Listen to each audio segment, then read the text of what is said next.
Testing. Right, let's get the show on the road.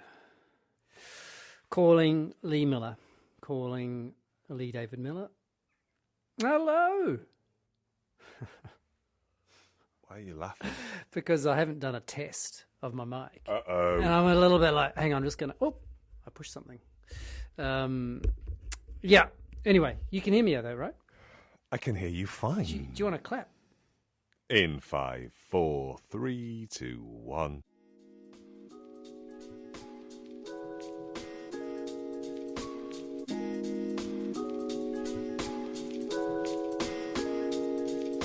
This is a podcast in which two friends talk about the pleasures, absurdities, and imperfections of being human. I'm Simon Ellis. And I'm Lee Miller. Welcome to Midlifing.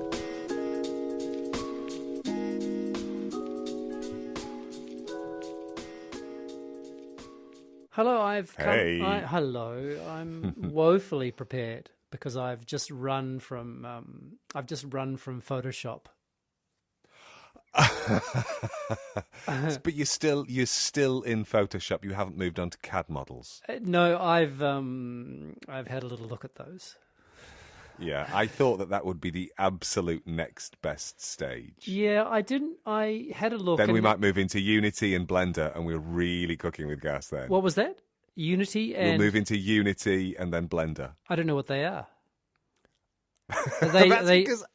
That's because I live in an entirely digital development space now where I know the names of things, which is weird. No, I was going to use SketchUp, which I used to use in the old days, and it's no longer free. And also, just the learning curve with three-dimensional, with proper CAD stuff, is just a little bit steep. And so I just in case anybody's forgotten, Simon's still thinking about his kitchen. Well, it got more complicated because Lil and I actually talked about it last night. So we had more ideas, more things to test out. So I've redesigned the kitchen this morning. I was going to say, has the kitchen got more complicated, or is this now you've completely gutted the entire space and it's a much more complicated build? And we've taken the roof off, and we're actually going to. It's a tent. which is tricky because you're on the ground floor, so you've just knocked through several neighbours. They didn't seem to mind. They didn't quite understand us, but they said yes. They seemed to. Yeah, go ahead. And they gave us a rum bubba. It has got a little more complicated, but also just means a whole total redesign. Okay, not total, but no. And is this giving you both oodles and oodles of joy? It was good fun. I have to say, it was really good fun. Surprisingly, amount of good fun.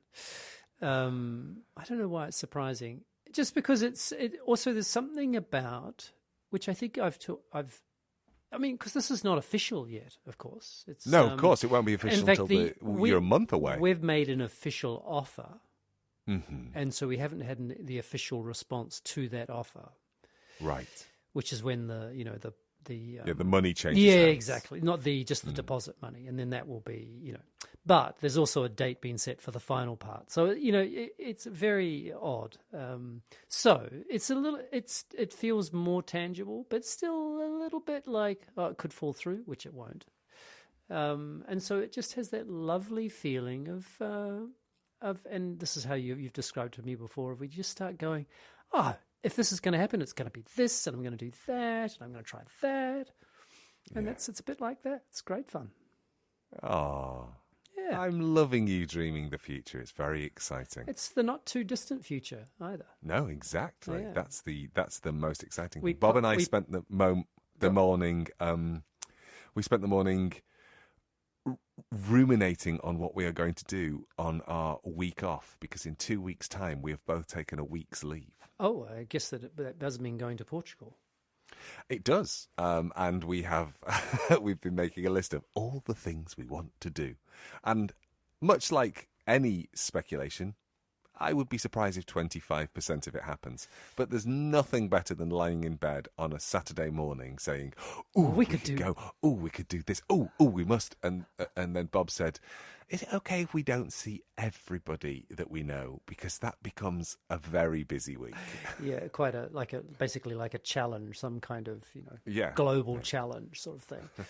No, but Lil and I we did think that we're going to camp in our apartment at Easter time. I love I mean, that. it will be camping because Yeah. there won't, very unlikely there'll be a kitchen, but there might be fewer walls than there currently are. At least I would hope so. Gosh, this is Years of my updates, language. Lee Miller. Yeah. Years of oh god, there's those two guys talking about that apartment again. Better than talking about. I was going to say, yeah, but well, I don't know. I was thinking about our podcast, unsurprisingly, the other day. I was listening to another podcast, again, unsurprisingly, and it was a conversation about these two people who have been in a long-term podcasting relationship. Just a podcast, as in, but they've been doing it they were one of those unusual folk who started pre-pandemic, quite a long way pre-pandemic. Right, I think so there was like 4 podcasts pre-pandemic. Exactly, yeah.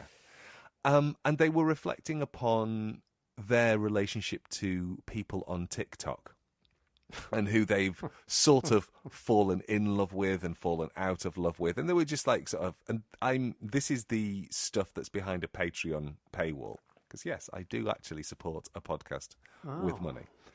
I know. And they were talking about, people that they'd fallen in love with, fallen out of love with, and they were just sort of checking in with one another about their boyfriends, which is what they referred to them as. Which They're I found TikTok boyfriends. Really, no, they didn't even say TikTok. It was just like, so how's your boyfriend, the one who does the bread? How's your boyfriend, the one who washes the dogs? They're all people on TikTok. Yeah, they're all people on TikTok. Do you still see your boyfriend who does the blueberry facials? Oh, yeah.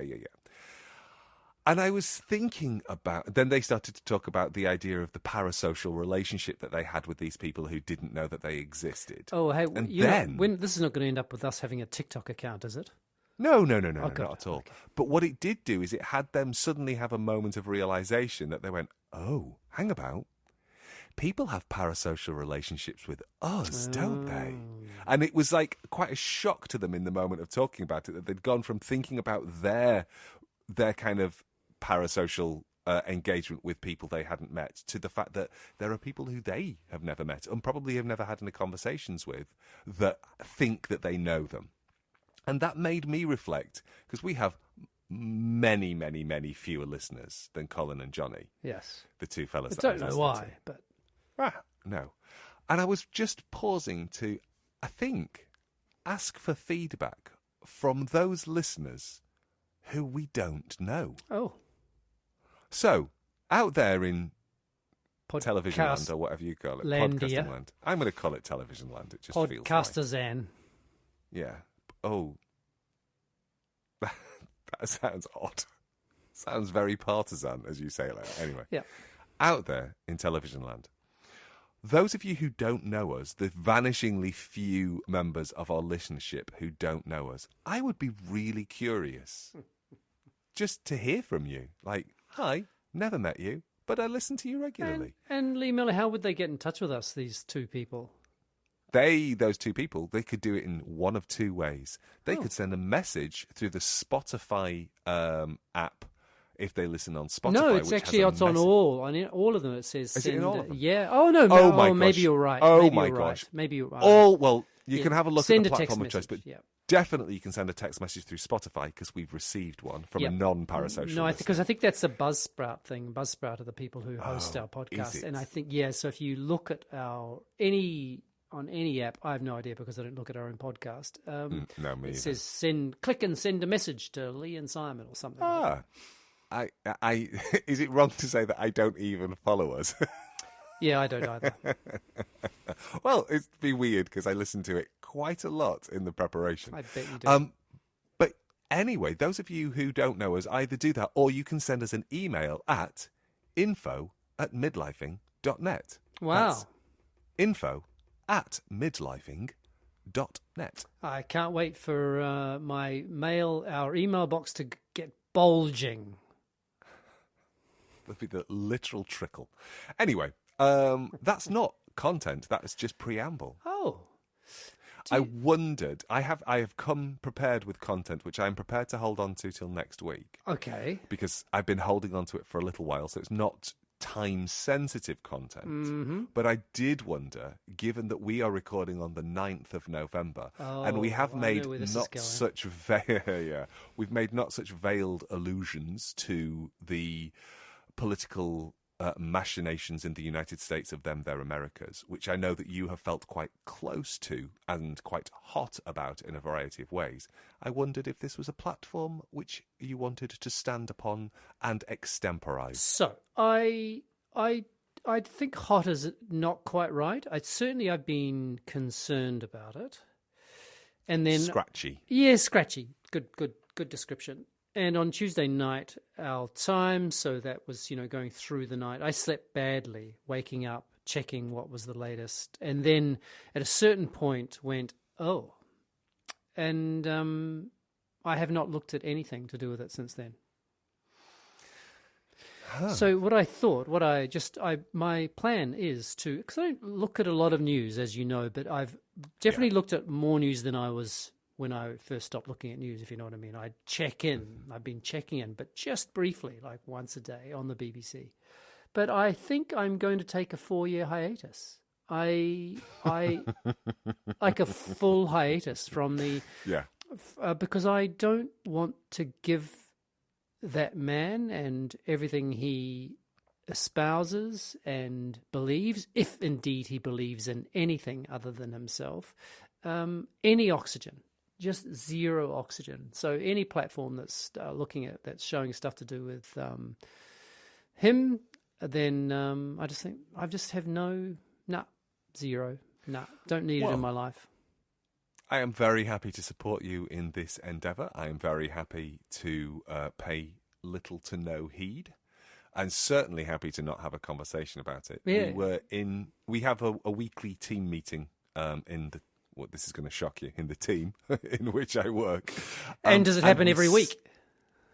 It's a shocker, but it does. It happens every week, and it's wow, weekly. It's quite short. Okay. Yeah, so it's like a stand-up, basically. It's a stand-up, but we've got a very big team. We've got a directorate that probably has.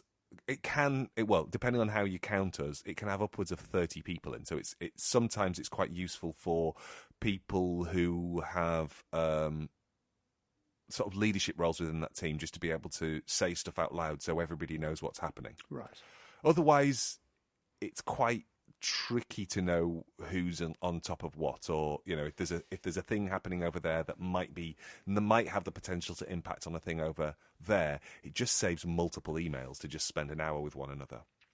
But we have. Does it happen online? You can do either. You can either join in person or you can join online, and I'm sort of 50-50 depending. Hybrido. This week I was online because my week has just been. The wheels came off my week on Monday morning. Yes, I know. So I know that they did. Yeah. Anyway, we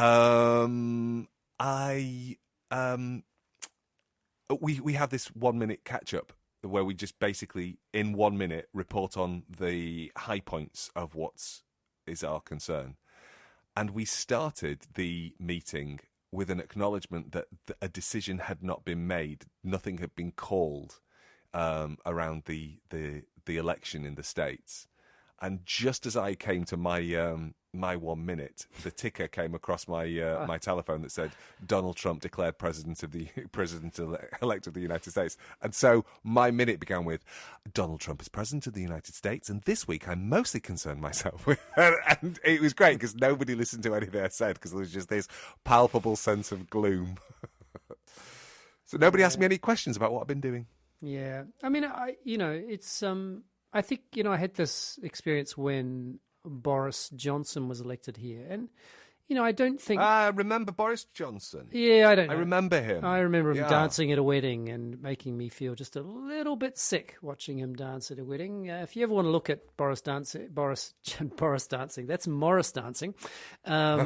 Boris Johnson dancing at a wedding. I really like the idea that everybody wears rubber Boris Johnson masks and hit themselves with bell-covered sticks. That would be a great thing to watch. Yeah, rhythm sticks. And I would just do a quick little DuckDuckGo search for Boris Johnson dancing at a wedding, and I think it's to Sweet Caroline by... Bum, bum, bum, Neil Diamond. Exactly. And it's just, yeah, it's horrible. Anyway, when I remember having the experience of... I've totally lost my train of thought. So Boris Johnson, something to do with Donald and Boris. And this is good podcast. This is podcasting It's gold. Right here, right now. Wait, so hang on. It was about... Right here, right now. Stop, right that's here, not helping. Right now. Right here, right now. Dude. I think... You're really supportive. I No, just it's gone, can't but it'll not come finish back. the song. Okay. No, it's true. You know, It's another thing that occurred to me today, if we are still, if we're still sort of in this space of not really fully embracing content, because we might want to say that, I was thinking of all the midlifey things that we've talked about. We've talked about sleeplessness. We've talked about death. We've talked about. We've gently touched on erectile dysfunction. I mean, you only want to gently touch on that anyway. I mean, yeah, if you roughly touch on erectile This dysfunction, is not helping. it's Not very helping. calm it down. Gee whiz, no wonder. And of course, Fluffer. we know that it's. We know what is it? 1 out of 2 men will experience Oh, erectile piss dysfunction, off, and David. it's not me. Piss off, David Corbett. I don't care who's listening. Anyone's listening, this is just to remind anyone who's listening, I was in a car with David Corbett, also known as Corbetron, one day, and he said he's a doctor. That's what he tells me anyway. And he says, do you know that 1 in 2 men suffer from erectile dysfunction? And I don't. And this is the point where the only response is to say there are lies, damnable lies, and statistics. Yes, exactly. And I don't think what I was worried about was he didn't quite understand how statistics work. But anyway, I think he might have been making a joke. I think it might have been a joke. Yeah. But yeah, so we've talked about all sorts of things. We've definitely talked a lot about our LDLs. About what? Cholesterol. Oh, yeah, we have, yeah. But Lots of buying apartments. Yep. Buying apartments, yeah. Renovating, leaks, things like that. I mean, riveting stuff. But we have never talked about bowel movements. Oh, God. Because it just strikes me this that your it's content? such...